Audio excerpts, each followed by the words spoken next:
ایک انسان بہت غریب تھا، اتنا غریب تھا کہ 3 دن سے اس کے افاقے ہو رہے تھے۔ 3 دنوں سے اس نے کھانا نہیں کھایا تھا، بھوک بہت تیز لگ رہی تھی۔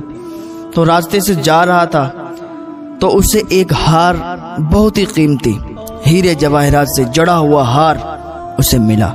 اس نے اٹھا لیا، بڑا خوش ہوا کہ اس کی قیمت لگانے کے لیے بازار میں جاؤں گا، دیکھوں گا کہ یہ کتنی قیمت کا ہے۔ اگر اس کی قیمت مجھے مل جائے گی نا، میں تو کروڑ پتی بن جاؤں گا، میں تو ارب خرب پتی بن جاؤں گا، بیٹھ کے کھاؤں گا۔ ابھی یہ سوچ رہا تھا، بازار گیا، بازار میں اس کی قیمت معلوم کی۔ اس نے کہا ٹھیک ہے، میں کل اس کو بیچنے کے لیے آؤں گا۔ ابھی گھر پہ گیا، جانے کے بعد اس ہار کو اس نے ایک اچھی جگہ، ایک سیف جگہ رکھ دیا۔ ابھی ادھر اس نے ہار رکھا کہ اس کے کانوں میں آواز آئی۔ ادھر ایک شخص آواز دے رہا تھا کہ ہے کوئی انسان جو میرا کھویا ہوا ہار مجھے واپس دلوا دے؟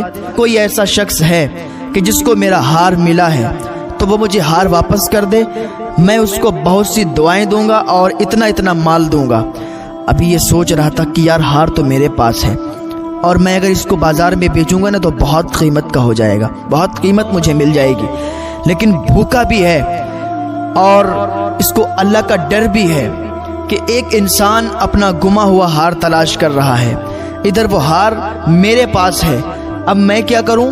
اگر نہیں گھماتا ہوں تو گنہگار ہوتا ہوں، اور اگر گھما دیتا ہوں تو میرے پاس وہ مال جو آنے والا ہے، جو دولت آنے والی ہے، وہ چلی جائے گی۔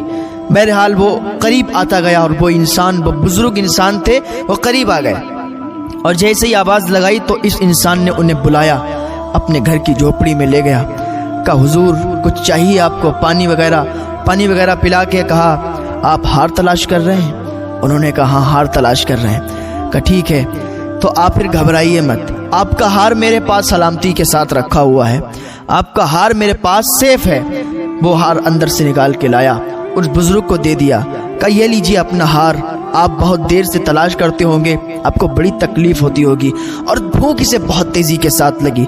اس انسان نے جو وہ اس ہار کے بدلے میں کچھ مال دینے والا تھا، کچھ درہم، کچھ سونا دینے والا تھا، اس نے اپنا مال نکالا اور اس کو دینے لگا۔ اب یہ بھوکا بھی ہے، غریب بھی ہے، فاقے سے بھی ہے، لیکن اسے اللہ تعالیٰ کا ڈر بھی ہے۔ حالانکہ یہ لے لیتا تو اس کے لیے وہ جائز مال تھا، یعنی وہ جو بدلے میں دے رہا تھا مال اس کو مل گیا، اس کا ہار اس کو واپس مل گیا۔ اب اگر بدلے میں کچھ دے رہا تھا تو یہ لے سکتا تھا، لیکن اس لیے نہیں لیا۔ اس نے کہا آپ کو بڑی تکلیف ہوئی ہے اور آپ اپنے ہی ہار کے بدلے میں مجھے قیمت دے رہے ہیں، نہیں میں یہ نہیں لے سکتا، آپ اپنے پاس رکھیں، اللہ آپ کو خوش رکھے۔ اس نے نہیں لیا اور بزرگ سے کہہ دیا کہ آپ جائیے، اپنے گھر جائیے اور آپ کا ہار آپ کو واپس مل گیا، یہی میرے لیے بڑی سعادت مندی ہے کہ آپ تک آپ کا ہار پہنچ گیا۔ وہ بزرگ بڑے خوش ہوئے، دعا دے کر چلے گئے، اپنے ملک چلے گئے، وہ دوسرے ملک کے رہنے والے تھے۔ اب ادھر یہ انسان رہنے لگا۔ ایک دن کیا ہوا، یہ دوسرے ملک جا رہا تھا، سمندر میں کشتی پر بیٹھا ہوا تھا، بیچ سمندر میں جب کشتی پہنچی تو طوفان آ گیا، بھوچال آ گیا۔ جتنے لوگ کشتی میں سوار تھے سب ادھر ادھر جا کے ڈوب گئے، ہلاک و تباہ ہو گئے اور یہ بچ گیا۔ ایک تختے پر یہ بیٹھا رہا اور وہ تختہ جو ہی ہوا چلتی وہ کنارے لگ جاتا، ہوا چلتی وہ کنارے پہ چلا جاتا، اور ایک ایسا ٹائم آ گیا کہ یہ کنارے پر پہنچ گیا۔ اس کو کچھ نہیں ہوا کیونکہ نیکیاں کام آ جاتی ہیں۔ اگر آپ کسی کے ساتھ نیکی کریں تو وہ نیکی ضائع نہیں جاتی ہے، وہ نیکی آپ کے کام آئے گی۔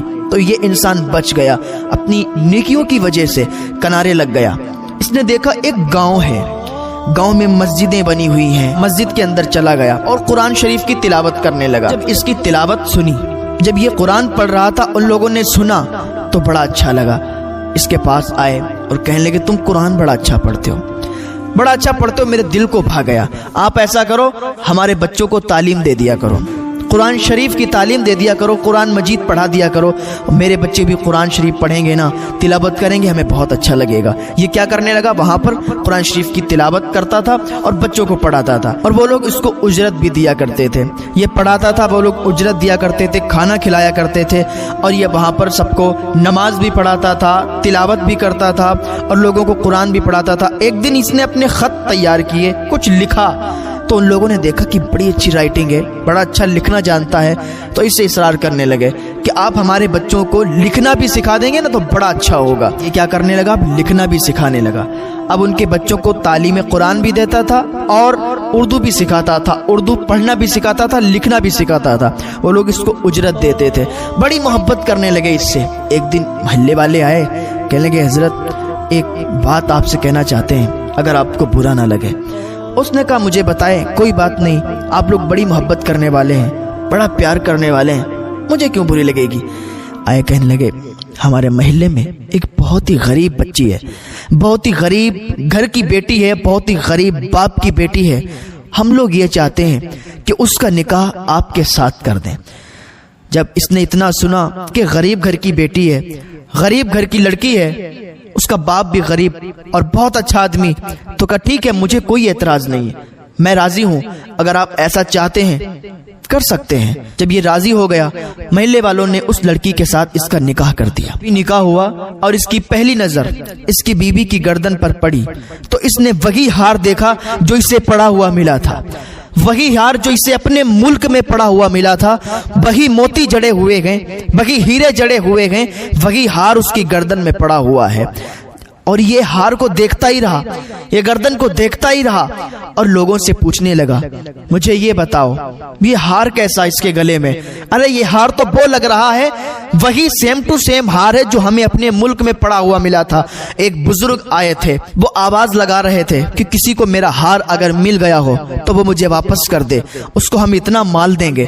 تو ہم نے ان کو ان کا ہار واپس کر دیا تھا, لیکن مال و دولت ان سے نہیں لیا تھا. یہ مجھے وہی ہار لگتا ہے. محلے والوں نے کہا حضرت یہ ہار وہی ہے اور وہی اس کا باپ تھا, وہ بڑا نیک تھا. یہ ہار تمہارے ملک میں گم ہو گیا تھا اور تم نے جب اسے واپس کیا تھا نا تو اس نے دعا دی تھی اور گاؤں میں آ کے سب کو بٹھا کے اللہ کی بارگاہ میں دعا کی تھی, اے کاش وہ آدمی مجھے بڑا پسند آیا, وہ آدمی بڑا نیک ہے. اے اللہ جب میری بیٹی کا نکاح کرنا تو اسی آدمی سے کرنا, جب میری بیٹی کا نکاح ہو تو اسی آدمی سے ہو. ہم تیری بارگاہ میں فریاد کرتے ہیں, ہم تیری بارگاہ میں عریضہ پیش کرتے ہیں. تو آج وہ دن آ گیا اور آج ہم لوگوں نے بھی آپ کو جان لیا کہ آپ کوئی عام انسان نہیں ہے, وہی انسان ہے کہ جو بزرگ دعا کر کے گئے تھے جس کے لیے, اور آج آپ کا نکاح ان کی بیٹی کے ساتھ ہو گیا. تو یہ اللہ رب العزت کی حکمت ہوتی ہے ہر کام میں. جو بھی کام کرتے ہیں نا, چھوٹا ہو بڑا ہو, اللہ کی حکمت سے ہوتا ہے. کوئی کام اگر بگڑ جائے اس میں بھی اللہ کی حکمت ہوتی ہے, کوئی کام اگر بن جائے اس میں بھی اللہ کی حکمت ہوتی ہے. ہر چھوٹے بڑے کام میں اللہ کی حکمت ہوتی ہے. یوں چھوٹی چھوٹی باتوں پر ناراض نہ ہوا کریں. اگر کوئی کام آپ سے بگڑ جائے تو گھر والوں پر غصہ مت کیا کریں. دودھ گر جائے, چائے گر جائے یا کوئی آپ کو چوٹ لگ جائے تو گھر والوں پر غصہ ہونے سے کیا فائدہ. اللہ رب العزت کی حکمت ہوتی ہے ہر کام میں. ایسا بھی ہوتا ہے ہم لمبے سفر پر جا رہے ہیں اور ابھی ہمارے اوپر چائے گر گئی, نئے کپڑے تھے, ہمیں بڑا غصہ آیا, ہم نے برداشت کر لیا. ہو سکتا ہے اس سے بڑی مصیبت ٹل جائے.